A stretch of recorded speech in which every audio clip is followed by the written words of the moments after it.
Hallelujah. Hallelujah. Hallelujah. Amen. தேவனுடைய வார்த்தையை நாங்கள் ஆதியாகமம் 18வது அதிகாரத்துக்கு நாங்கள் திருப்பிக் கொள்ளலாம். ದೇವರ ವಾಕ್ಯದಲ್ಲಿ ಆದಿಕಾಂಡ 18ನೇ ಅಧ್ಯಾಯಕ್ಕೆ ಸತ್ಯವೇದವನ್ನು ತಿರುಗಿಸುವ. Amen. வார்த்தை சொல்லுகிறது. ಅಲ್ಲಿ ದೇವರ ವಾಕ್ಯ ಹೇಳುತ್ತದೆ, அந்த மம்ரே தோட்டத்தில் தேவன் amen அவர் இறங்கி வந்தார் ஆபிரகாமை சந்திக்க. ದೇವರು ಅಬ್ರಹಾಮನನ್ನು ಸಂಧಿಸಲು ಆ ಮಮ್ರೆ ತೋಪಿನ ಬಳಿಯಲ್ಲಿ ಇಳಿದು ಬರ್ತಾರೆ. Amen. அது ஒரு மிக வெயிலின் நேரமா இருந்தது.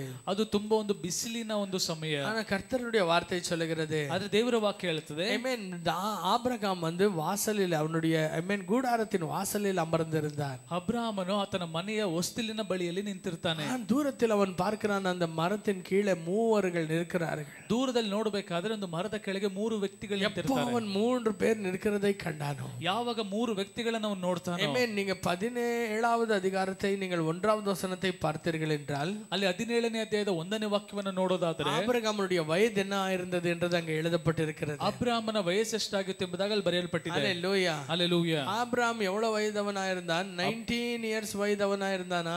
ಅಬ್ರಹಾಮನು ಎಷ್ಟು ವರ್ಷ ವಯಸ್ಸಿನವನಾಗಿದ್ದ? 19 ವರ್ಷದ ವಯಸ್ಸಾ? சொல்லுங்க, எவ்வளவு வயசுங்க? ಹೇಳಿ, ಎಷ್ಟು ವಯಸ್ಸು? அதற்கு ஒரு Amen 80 சேர்த்தா எவ்வளவுமா அவ்வளவு.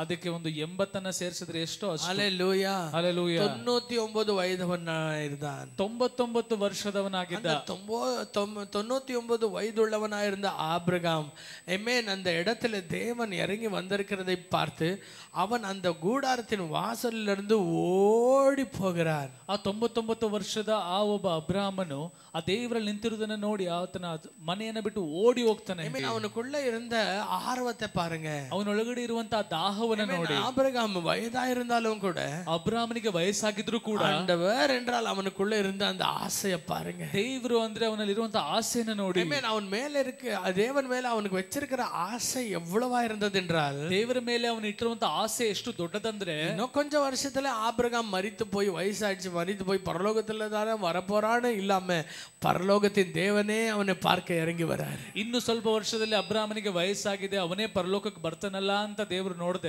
ದೇವರು ಅವನನ್ನ ನೋಡ್ಲಿಕ್ಕೆ ಕೆಳಗಡೆ ಇಳಿದು ಬಂದಿದ್ದಾರೆ. கனவின் மூலமாய் பேசலாம் இல்ல, ಕನಸಿನ ಮುಖಾಂತರ ಮಾತಾಡಬಹುದಲ್ಲ, ஒரு தரிசனத்தை தரலாம் இல்ல, ದರ್ಶನವನ್ನ ಕೊಡಬಹುದಲ್ಲ. ஆனால் தேவனே திரையேகமே அவன் இருந்த இடத்துக்கு தேடி வருது. ಆದ್ರೆ ಆ ದೇವರೇ ತ್ರಿಯೇಕತ್ವವೇ ಅಲ್ಲಿ ಕೆಳಗಡೆ ಇಳಿದು ಬಂದಿದೆ. அன்பானவர்கள், இந்த காலை நேரத்துல நான் சொல்லுகிறது நீங்க தயவு செய்து நல்லா புரிந்து கொள்ளுங்க. ನನಗೆ ಪ್ರಿಯರಾದವರೇ, ಬೆಳಗಿನ ಸಮಯದಲ್ಲಿ ಹೇಳುವುದನ್ನ ಸರಿಯಾಗಿ ಅರ್ಥ ಮಾಡಿಕೊಳ್ಳಿ. அவர் மேல இருக்கிற வாஞ்சை, அந்த ஆசை, ನಿಮಗೆ ದೇವರ ಮೇಲಿರುವಂತ ಒಂದು ಆಸೆ ಮತ್ತು ದಾಹ அது எவ்வளவா இருக்க வேண்டும் என்றால், ಅದು ಎಷ್ಟಿರ್ಬೇಕಂದ್ರೆ, அது பரலோகத்தையே நீங்க இருக்கிற இடத்துல கொண்டு வர வேண்டும். ಆ ಪರಲೋಕವನ್ನೇ ನೀವು ಇರುವಂತ ಸ್ಥಳದಲ್ಲಿ ತರಬೇಕು. நான் ஒண்ணு உங்களுக்கு ஒரு காரியத்தை மட்டும் நல்லா சொல்ற கேளுங்க. ಒಂದು ಕಾರ್ಯವನ್ನು ಹೇಳ್ತೇನೆ, ಸರಿಯಾಗಿ ಗಮನಿಸಿ. ஆண்டுகள் கர்த்தரோடு நடந்து நான் புரிந்து கொண்ட ஒரு காரியம், ಇಷ್ಟು ವರ್ಷಗಳು ದೇವರೊಂದಿಗೆ ನಾನು ನಡೆದು ಅರ್ಥ ಮಾಡಿಕೊಂಡಿರುವಂತ ಕಾರ್ಯ, அவரை தாகமாய் தேடுகிறவர்களுக்கு, ಅವರನ್ನ ದಾಹವಾಗಿ ಹುಡುಕುವವರಿಗೆ, அவர் இதயத்தை பார்த்து அவர் வந்து பதில் அளிக்கிறவர், ಅವರ ಹೃದಯವನ್ನು ನೋಡಿ ಅವರು ಉತ್ತರವನ್ನು ಕೊಡುವ ದೇವರು. நேரத்தில் உங்களுடைய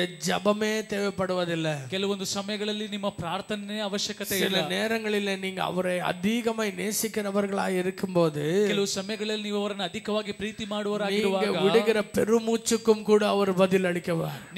ನೀವು ಬಿಡುವಂತ ನಿಟ್ಟುಸಿರಿಗೂ ಕೂಡ ದೇವರು ಉತ್ತರ ಕೊಡ್ತಾರೆ. உங்களுக்கு என்ன செய்யட்டும்னு அவர் பரிதவிப்பார். அவர் ನಿಮಗೆ ಏನು ಮಾಡಬೇಕು ಅಂತ ಅವರು ಯಾವಾಗಲೂ ಚಿಂತೆ ಮಾಡ್ತಾರೆ.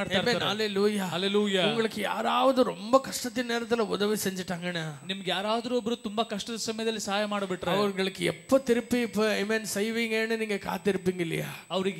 ಅವರಿಗೆ ಯಾವಾಗ ಏನಾದ್ರೂ ಹಿಂತಿರುಗಿ ಮಾಡಬಹುದು ಅಂತ ಕಾಯ್ತಾ ಇರ್ತೀರಾ. அப்படிதான் ಅದೇ ರೀತಿ அவரை முழு உள்ளத்தோடு தேடுகிறவர்களுக்கு, ಅವರನ್ನ ಪೂರ್ಣ ಹೃದಯದಿಂದ ಹುಡುಕುವವರಿಗೆ ஆண்டவர் என்ன செய்யட்டும் என்று ஏங்கி காத்திருப்பார். ದೇವರು ಅವರಿಗೋಸ್ಕರ ಏನು ಮಾಡಬೇಕು ಅಂತ ಯಾವಾಗಲೂ ಯೋಚನೆ ಮಾಡ್ತಾರೆ. ஹalleluya. ஹalleluya. வயதான மனுஷன் ಒಬ್ಬ ವಯಸ್ಸಾದ யாவது தடுமாறி விழுந்தா என்ன ஆகும்? ಎಲ್ಲಾದರೂ ಎಡವಿ ಬಿದ್ರೆ ಏನಾಗ್ತದೆ? என்ன ஆனால் என்ன, என் ஜீவனானவர், என்னுடைய ஜீவனுக்கு ஆதாரமானவர் என் முன்ன இருக்கிறாரேன்னு ஓடுறார் ஆபிரகாம். ಏನಾದ್ರೇನು, ನನಗೆ ಜೀವವಾದಾತನು, ನನ್ನ ಜೀವಕ್ಕೆ ಆಧಾರವಾದಾತನು ಮುಂದೆ ಇದ್ದಾರಲ್ಲ ಅಂತ ಓಡಿ ಹೋಗ್ತಾನೆ. ஹalleluya. ஒரு ஸ்தோத்திரம். ஹalleluya.